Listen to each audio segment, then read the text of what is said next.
Assalamualaikum warahmatullahi wabarakatuh. Innal hamdalillahi ta'ala nahmaduhu wa nasta'inuhu wa nastaghfiruh wa na'udzu billahi min shururi anfusina wa sayyiati a'malina. May yahdihillahu fala mudilla lahu wa may yudlil fala hadiyalah. Ashhadu an la ilaha illallah wahdahu la syarika lah wa ashhadu anna Muhammadan abduhu wa rasuluh. Allahumma salli wa sallim wa barik ala hadan nabiyil karim Muhammadin wa ala alihi wa ashabihi wa sallama tasliman katsira. Ya ayyuhan nasu ittaqu rabbakumul ladzi khalaqakum min nafsin wahidah wa khalaqa minha wa zawjaha wa batha minhuma rijalan katsiran wa nisaa'a wattaqullaha alladzi tasaaluna bihi wal arham innallaha kana 'alaikum raqiba.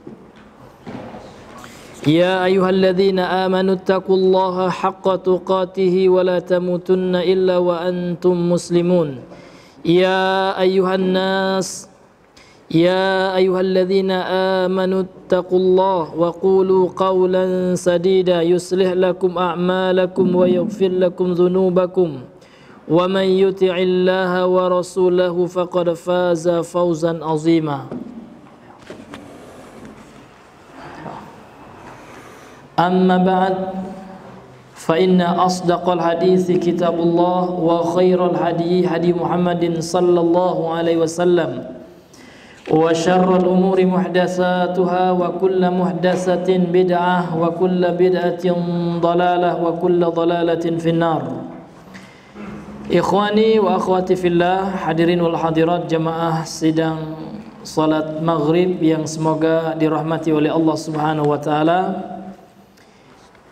Asyukrulillah, kembali kita mengucapkan segala syukur kepada Allah Subhanahu wa taala yang mana pada malam hari ini Allah Subhanahu wa taala masih memberikan kepada kita hidayah taufik sehingga dengannya kita mampu untuk melaksanakan kewajiban kita salat berjamaah maghrib tadi, kemudian insyaallah dilanjutkan dengan lanjutan kajian membacakan kitab Al-Mulakhasu fi Syarhi Kitab Tauhid.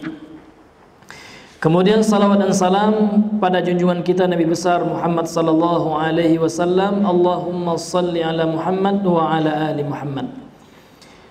Thayyib ayyuhal ikhwah, kita kembali melanjutkan kajian kita yang mana pada pertemuan yang lalu kita telah membacakan keterangan atau syarah daripada Asy-Syaikh Shalih Al-Fauzan rahimahullahu taala berkaitan dengan dalil yang kedua dari bab man haqqaqat tauhida dakhalal jannata bighairi hisab. Barang siapa yang merealisasikan tauhid maka dia akan masuk surga tanpa dihisab. Jadi hadisnya sudah kita bacakan dan syarahnya sudah beberapa kita bacakan dan kita lanjutkan. Qala asy-syarihu hafizahullahu ta'ala. Jadi ini ada tanya jawab ya antara talib wal mudarris, antara daris wal mudarris ya, pelajar dan guru. Dari sini kita bisa mengambil pelajaran dan ibrah bahwasanya dalam proses belajar dan mengajar itu biasa sebelum belajar ya ada pertanyaan, ada soal jawab biasa. Bahkan Nabi saja ditanya oleh malaikat Jibril yang dikenal dengan hadisu Jibril. Ya, bukan berarti Jibril nggak tahu gitu ya. Sehingganya dalam hadis itu, ini hadis yang kedua dalam Arba'in An-Nawawiyah. Ya kan? Qala sadaqta katanya. Ketika Nabi menjawab, Jibril mengatakan apa? Benar yang engkau katakan wahai Muhammad. Ya, fa'ajibna lahu, maka sahabat mengatakan kami tercengang. Fa'ajibna lahu yas'aluhu wa yusaddiquhu. Kami tercengang, dia yang bertanya dia pula yang membenarkannya gitu. Nah, jadi ini ngetes ya. Kalau guru mengetes murid itu boleh. Ya, ini tidak melanggar adab. Nah, yang melanggar adab kebalikannya ya. Dia murid tapi sok ngetes guru, nah itu. Tapi kalau guru seperti malaikat Jibril yang mengajarkan, kan di akhir hadis itu Rasulullah mengatakan fa innahu Jibril ya. Atakum wa yu'allimukum dinakum. Sesungguhnya yang datang itu adalah Jibril. Atakum, yang mendatangi ke kalian, wa yu'allimukum, dan mengajarkan kepada kalian dinakum, agama kalian. Jadi yang menjadi muallim waktu itu adalah Jibril ya. Boleh ya. Makanya ada salah seorang murid dari Syekh Albani, yaitu Al-Imam Aid Al-Hilali ya. Syekh Aid Al-Hilali, beliau punya buku ya tentang metode belajar berdasarkan syarah hadis itu. Jadi beliau ambil syarah dari sisi penjelasan, dari sisi metode pembelajaran ya, yang sesuai dengan sunnah Rasul ya, berdasarkan hadis Jibril itu. Di antaranya metode tanya jawab. Kita lanjutkan. Jadi ketika bertanya Sa'id bin Jubair kepada muridnya Husain bin Abdurrahman ya, tentang siapa di antara kalian yang melihat bintang jatuh ya malam tadi, malam kemarin, maka Husain ibni Abdurrahman menjawab, saya ya, namun saya nggak sholat waktu itu. Jangan sangka ketika malam itu saya sholat, tidak sholat tahajud. Ini diperkirakan tengah malam gitu. Namun kenapa, apa yang membuatnya terbangun? Maka beliau menjawab di sini, ludirtu, saya tersengat atau disengat gitu. Ini pakai sighah majhul ya, disengat yang berawalan di. Nah, ini biasanya sighah majhul ya, yaitu disengat akrab, kalajengking ya. Kemudian aku melakukan ruqyah, irtaqaitu, aku meruqyah. Irtaqaitu itu artinya di sini kata beliau, talabtu man yarqini, aku meminta seseorang untuk meruqyahku. Maka ruqyah telah kita jelaskan kemarin, ar-ruqyatu qiraatul Qur'ani wal ad'iyati asy-syar'iyyati 'alal musabi bimaradin wa nahwihi. Yang dimaksud dengan ruqyah syar'iyyah itu adalah bacaan Al-Quran atau membacakan Al-Quran dan doa-doa yang syar'i, yang sesuai dengan syariat, yang memiliki landasan dalil ya, ala di atas al-musab, atas orang yang tertimpa, bimrodin, dengan penyakit dan yang sejenisnya. Ketika Husain bin Abdurrahman ya di sini menjawab seperti ini, maka ditanya lagi sama gurunya, sama Sa'id bin Jubair. Kemudian Sa'id bin Jubair bertanya lagi, ma hamalaka ala zalik. Maksudnya adalah, kata Syekh Shalih Al-Fauzan, ma hujjatuka ala jawazi zalika, apa hujjahmu gitu ya, apa dalilmu ya yang membolehkan meruqyah ketika disengat kalajengking. Nah, itu Pak, ini menunjukkan apa? Menunjukkan ini adalah metode beragamanya salaf. Mereka selalu bertanya tentang dalil, padahal ini baru murid ini, Husain bin Abdurrahman ini dites sama gurunya, dalil antum apa gitu. Nah, jadi ini tidak menutup kemungkinan ya murid harus paham dalil Pak. Karena memahami dalil ini bukan hanya tugas ulama, sebagaimana ya orang ahli taklid berpendapat ya dalil itu hanya untuk mujtahid katanya. Bahkan ada yang gulu mengatakan dalil itu menyesatkan katanya. Iya, kecuali orang yang sudah mencapai derajat ijtihad, kecuali bagi mujtahid. Mujtahid itu sangat ketat sekali syaratnya, menguasai bahasa Arab dan ilmu-ilmunya kan gitu. Kemudian menguasai Al-Quran, tafsir ya, ulumul Quran dan cabang-cabang ilmunya, hadis demikian pula ya. Nah, ini sangat ketat sekali. Maka tidak seperti itu.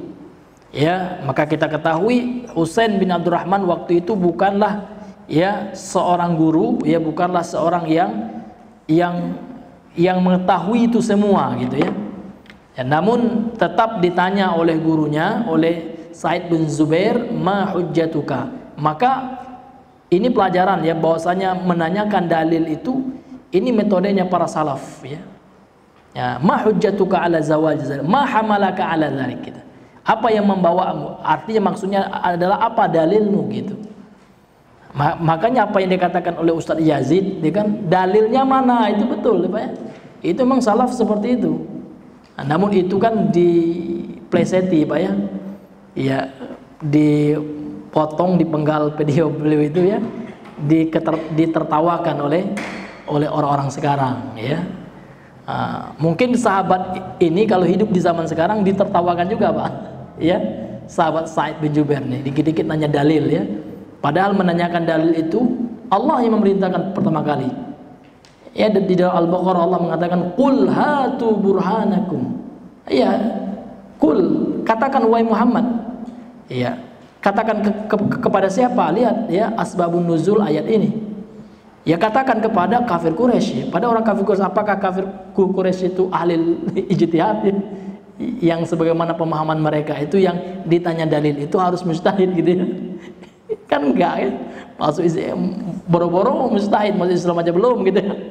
Sudah disuruh oleh Allah Nabi Muhammad untuk menanyakan apa hujah kalian. Qul hatu burhanakum, datangkan ya kayak gitu kan.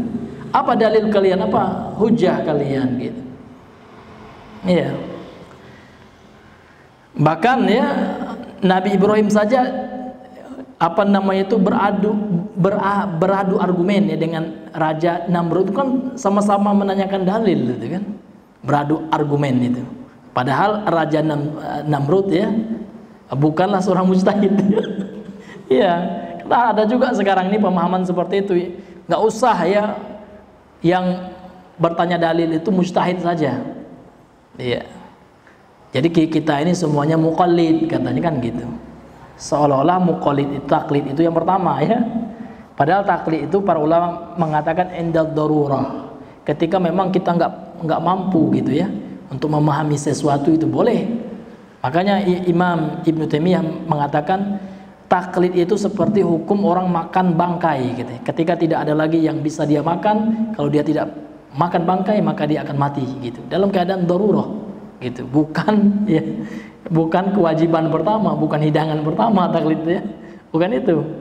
Bahkan kita disuruh berilmu ya. Kita diperintahkan oleh Allah berilmu. Ayat yang pertama turun itu apa? Ayat untuk sarana belajar, Iqra gitu. Memang asbabun nuzulnya memang untuk Nabi Muhammad. Namun kan ya al-ibrah ya kan bi umumil lafz ya. Pelajaran dari Al-Qur'an itu secara umum adalah apa? Keumuman lafaznya gitu. Meskipun Iqra ya, di situ kan ada ini ya fa'ilnya. Namun domir mustatir anta. Ya kan? Iqra, ya kan? Siapa pelakunya? Kamu ini siapa? Nabi Muhammad.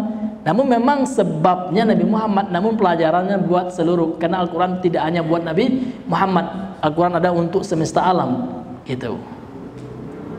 Jadi ini ya manhaj salaf itu. Bertanya tentang dalil, ini salaf yang melakukannya.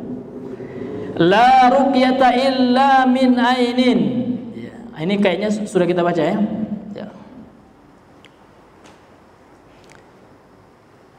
Apa dalilmu? Kata Sa'id bin Jubair. Maka Husain bin Abdurrahman menjawab ya, yaitu sebuah hadis ya, tidak ada ruqyah ya kecuali dari penyakit ain. Isobatul aini ghairahu bi'ainihi, terkena penyakit ain ya yang selainnya karena matanya. Au humatin, atau karena bisa binatang berbisa. Yang dimaksud dengan al-humah, al-humatu summul aqrabi wa syabahuha, dan yang semisal dengannya. Ya. Jadi kalau kita ketemu kata humah ya, maka maknanya adalah bisa, binatang berbisa, termasuk bisanya aqrab. Ya, aqrab pakai ain. Ya Pak ya. Kalau pakai alif ya hamzah ini lain pula artinya. Kalau pakai hamzah aqrab itu artinya lebih dekat. Isim tafdhil ya dari qaruba. Aqrab. Ini pakai ain. Aqrab Aqrab. Ya, ini beda ya Pak ya. Beda huruf bisa mempengaruhi makna.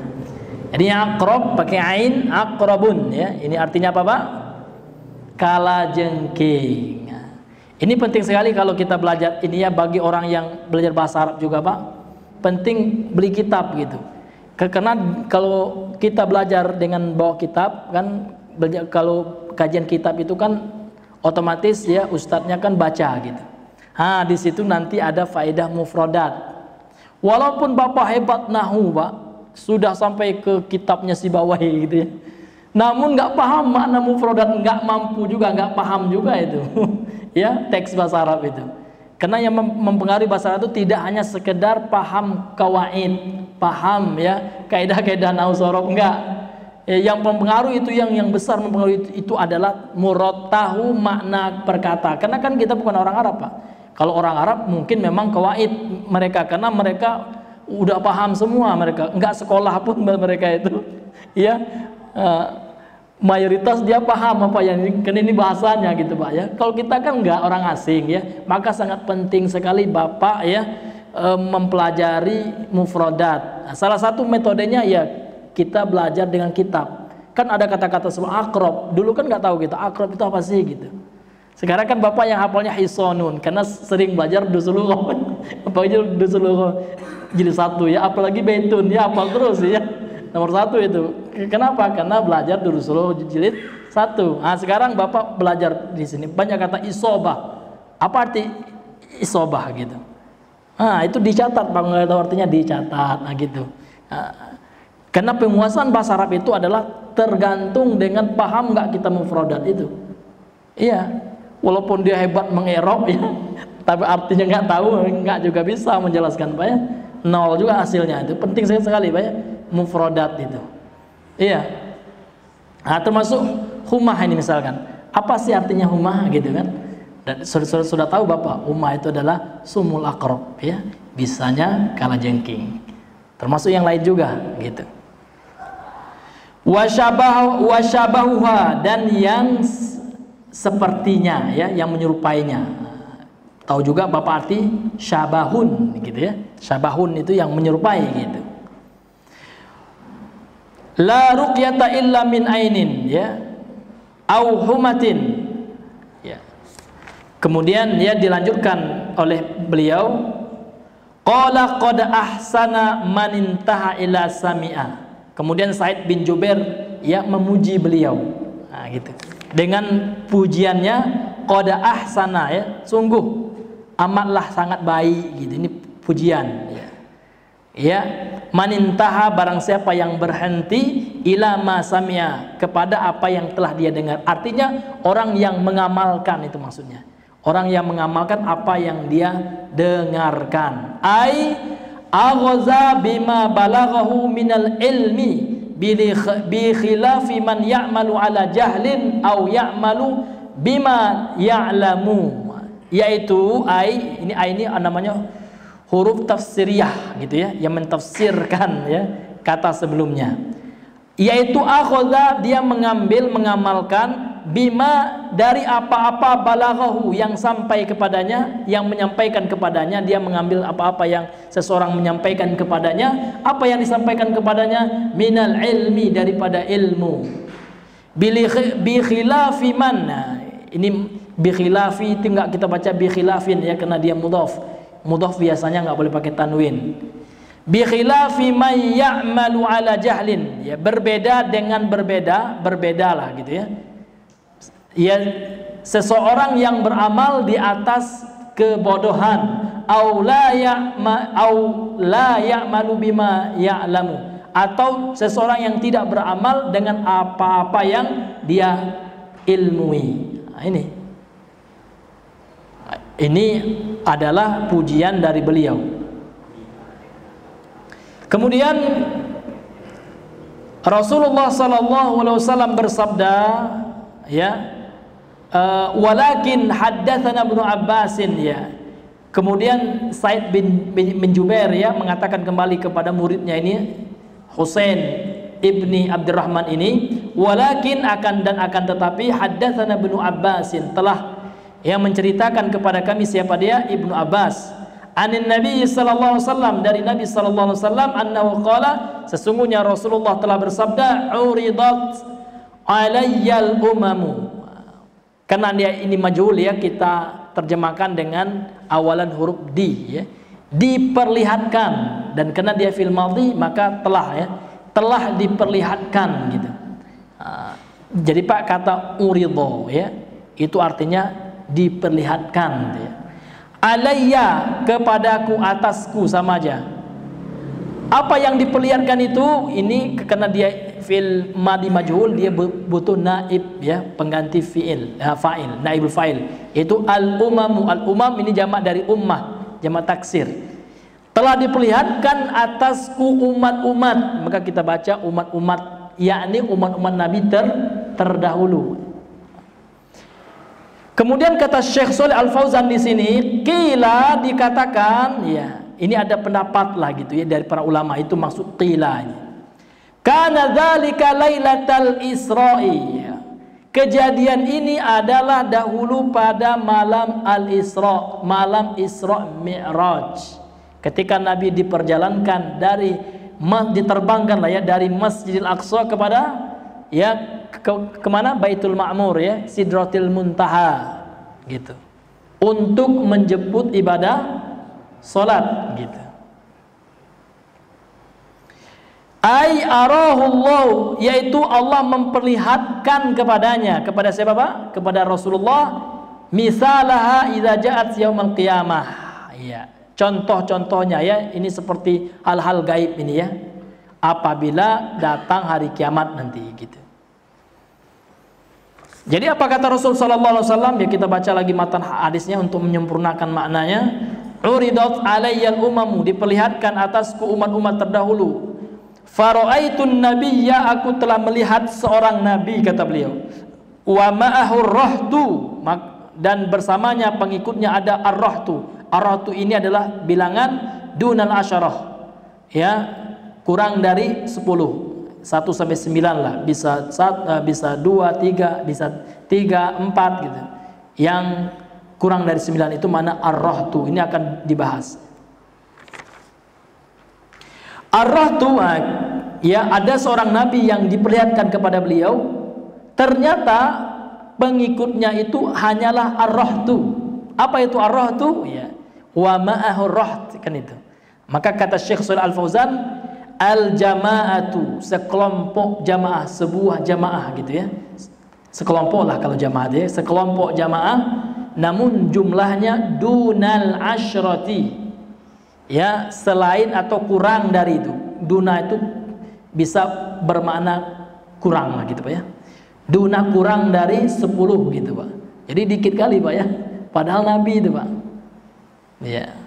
Jadi memang ya, kebenaran itu tidaklah identik atau bukanlah standar kebenaran itu dengan banyaknya pengikut gitu. Maka nggak bisa kita menilai sebuah keyakinan, benarnya sebuah keyakinan dengan banyak yang meyakini keyakinan itu, nggak bisa Pak.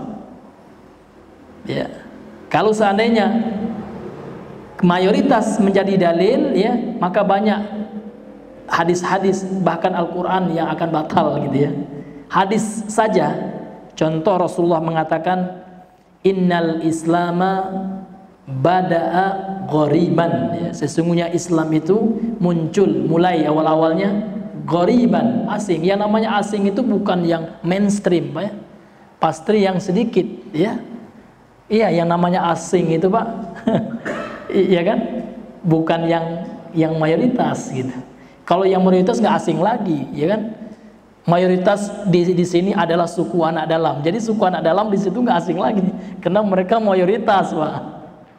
Yang namanya asing pasti dia adalah kelompok yang minoritas.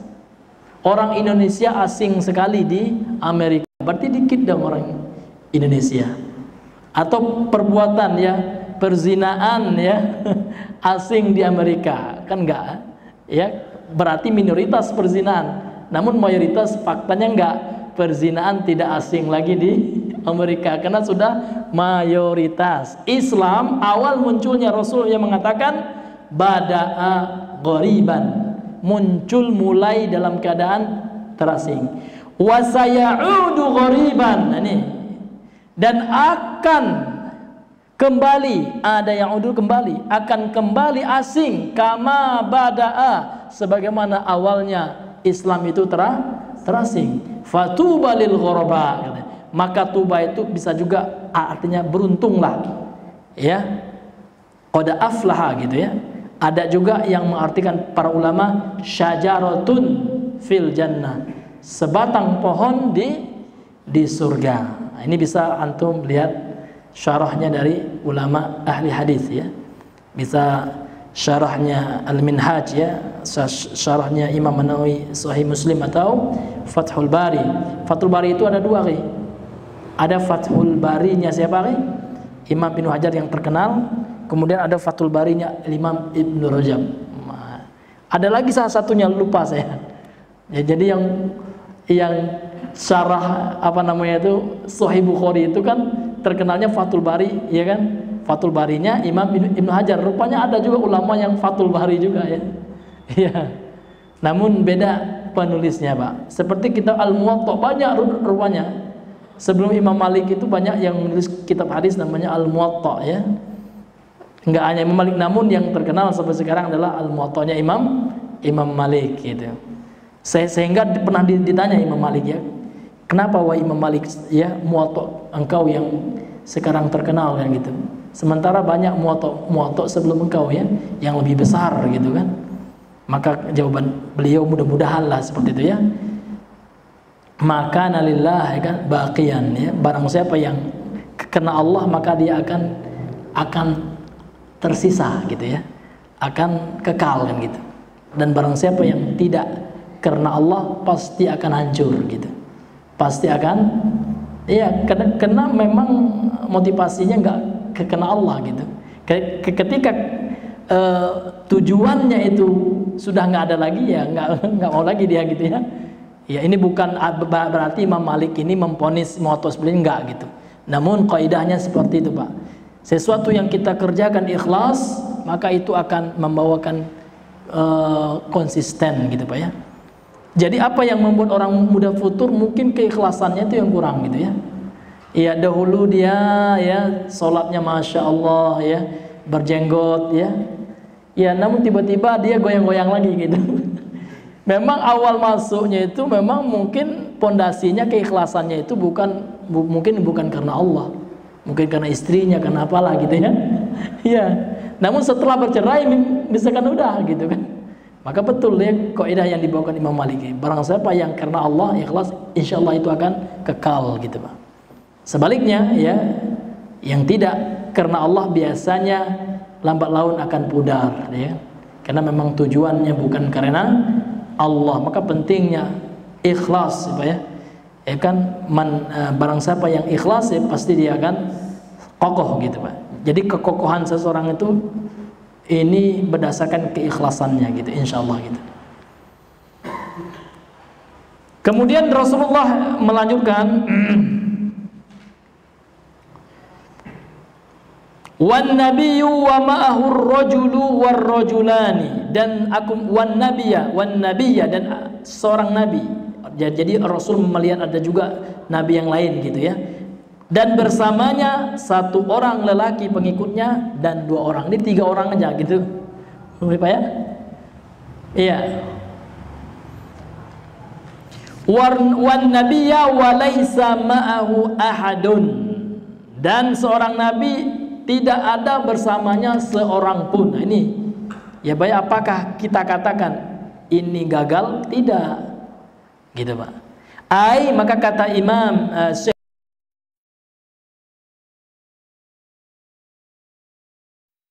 mereka nggak dapat taufik dan cara pun salah ya, makanya butuh ya, al-layyin ya.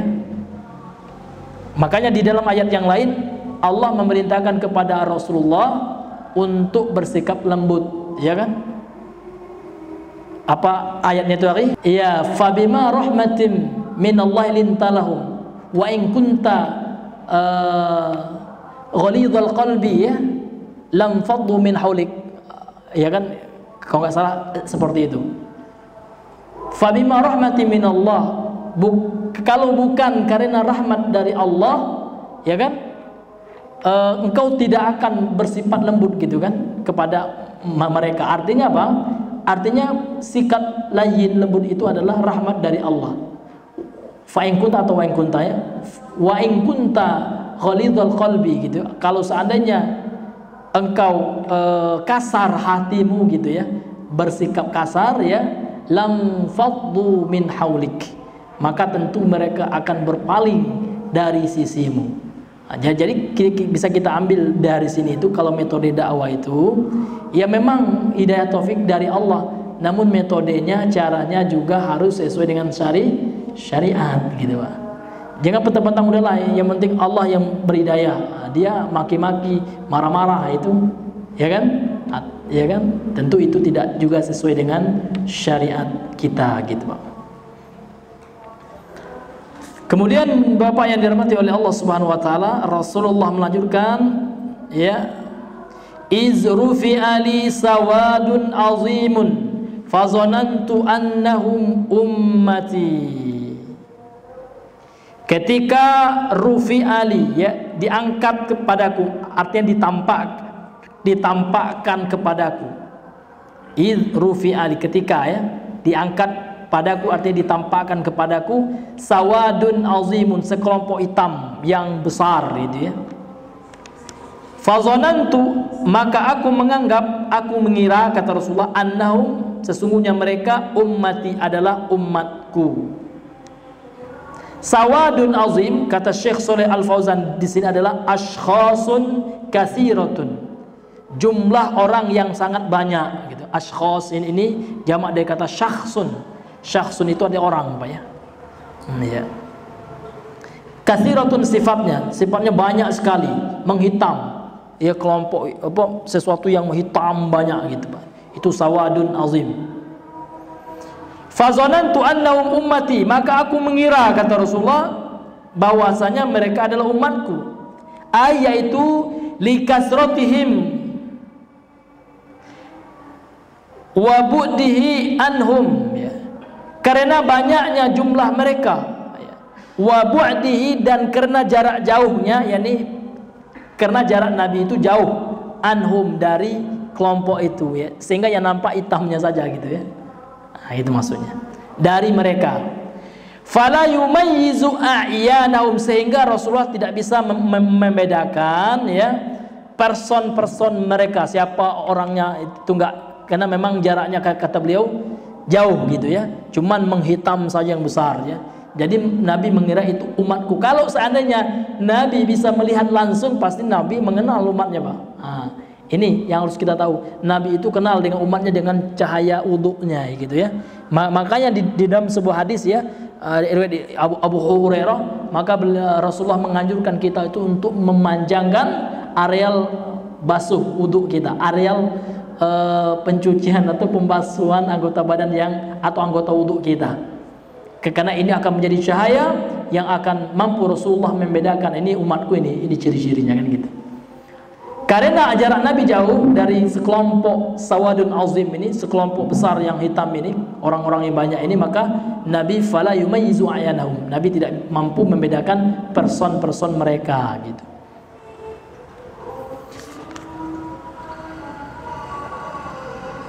Faqila, maka dikatakan, faqilali, maka dikatakan kepadaku, kata Rasulullah, hadza Musa wa qaumuhu, ini adalah Nabi Musa dan kaumnya.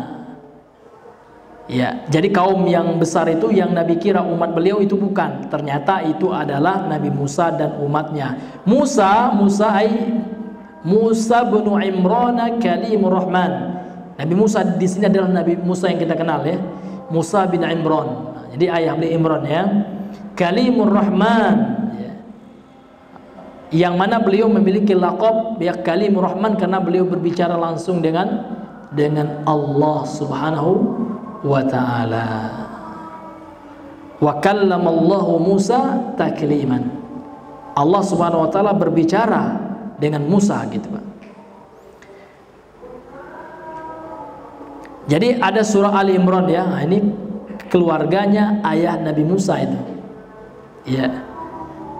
Wallahu alam bisawab ya. Wa qaumuhu, dan kaumnya. Apa yang dimaksud dengan kaum? Kaumnya Nabi Musa itu apa maksudnya? Kata beliau, ai atba'uhu ala dinihi, pengikutnya beliau atas agamanya, yang mengikuti beliau karena agamanya gitu Pak. Jadi kaumnya Nabi Musa itu bukan kaum yang kafir gitu Pak ya, namun kaum yang beriman dengan agamanya Nabi Musa, dengan agama tauhid yang dibawa oleh siapa Pak? Nabi Musa. Min Bani Israel, dari Bani Israel gitu. Kemudian Bapak yang dirahmati oleh Allah Subhanahu wa taala, fanazartu, maka aku melihat lagi gitu ya. Faiza sawadun azimun, ada sekelompok yang hitam membesar, orangnya banyak gitu. Faqila li, maka dikatakan kepadaku, hadi ummatuka, inilah umatmu gitu. Wa ma'hum sab'una alfan, dan bersama mereka, bersama umatmu tersebut, sab'una alfan, 70.000, yadkhulunal jannata bighairi hisab, yang akan masuk surga tanpa dihisab, tanpa ditanya gitu Pak. Iya. Salatnya enggak ditanya lagi gitu. Padahal dalam hadis Rasulullah mengatakan, awalu ma yuhasabu bihil abdu yaumal qiyamah salatuhu.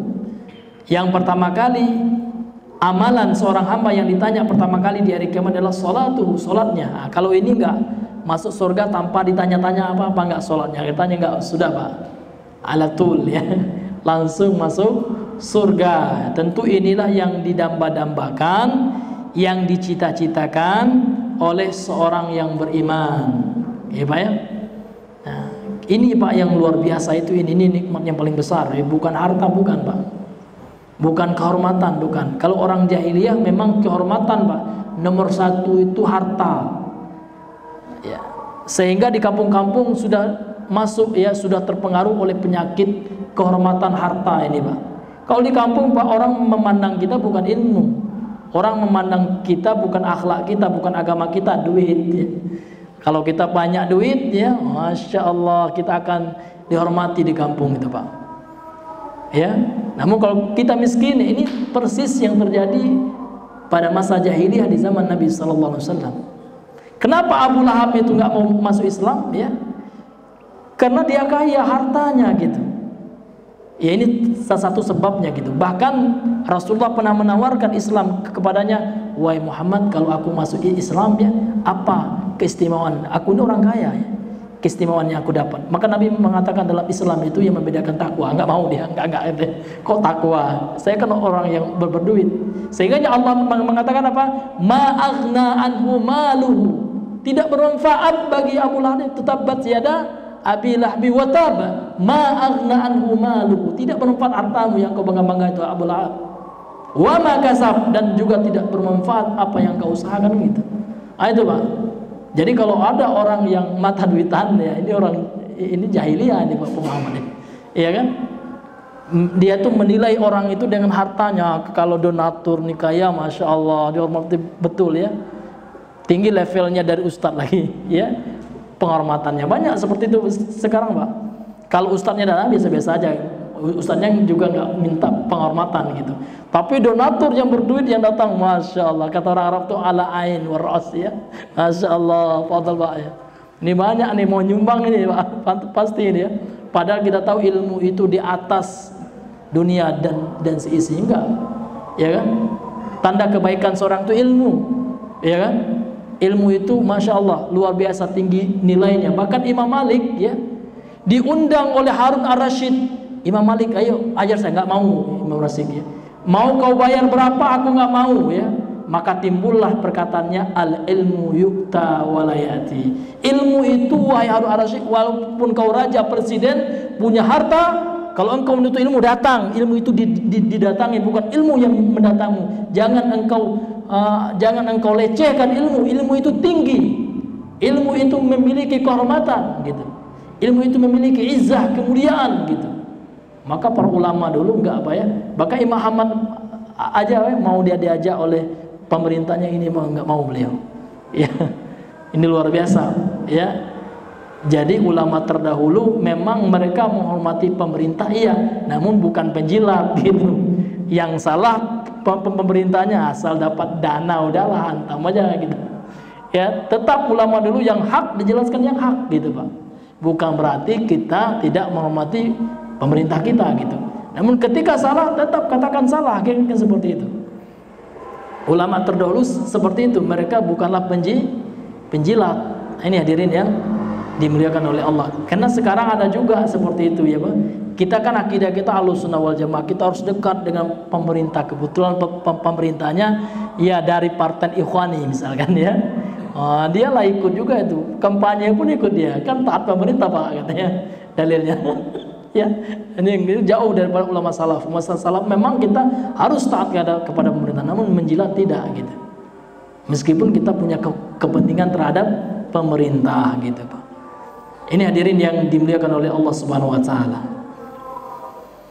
Fa idza sawadun azimun faqila li hadhi ummatuka wa hum sab'una alfan yadkhulul jannata bi ghairi hisabin wala azab. Ay la yuhasabuna wala yu'adzabuna qabla dukhulihimul jannata li tahqiqihimut tauhida. Yaitu mereka tidak dihisab, tidak ditanya-tanya gitu Pak. Wala yu'adzabun, mereka juga tidak akan diazab qabla dukhulihimul jannah, sebelum mereka masuk surga. Kenapa? Li tahqiqihim tauhid, karena mereka merealisasikan tauhid ya dalam kehidupan mereka. Ini pentingnya tauhid, memang luar biasa Pak. Ada orang mengatakan enggak Ustaz, jangan tauhid, adab dulu. Allah musta'an ya. Kalau antum beradab, masya Allah adab antum, namun antum tidak bertauhid, enggak ada jaminan surga gitu. Tauhid itu jangan sangka bukan adab, itu adab yang paling besar. Bapak bilang, adab yang paling besar itu adab kepada Allah atau kepada makhluk? Pasti dia jawab, adab kepada Allah. Sesungguhnya supaya kita bisa beradab dengan Allah hanya dengan mentauhidkan Allah Subhanahu wa ta'ala. Ya, karena waktu Isya sudah masuk ya. Mungkin kita cukupkan dulu sampai di sini ya. Insyaallah kita lanjutkan nanti ba'da Isya ya, pengajian perdana kita, pengajian kitab Al-Ajurumiyah gitu. Setelah Isya ya. Ya. Subhanakallahumma bihamdika asyhadu an la ilaha illa anta astaghfiruka wa atubu ilaik. Assalamualaikum warahmatullahi wabarakatuh.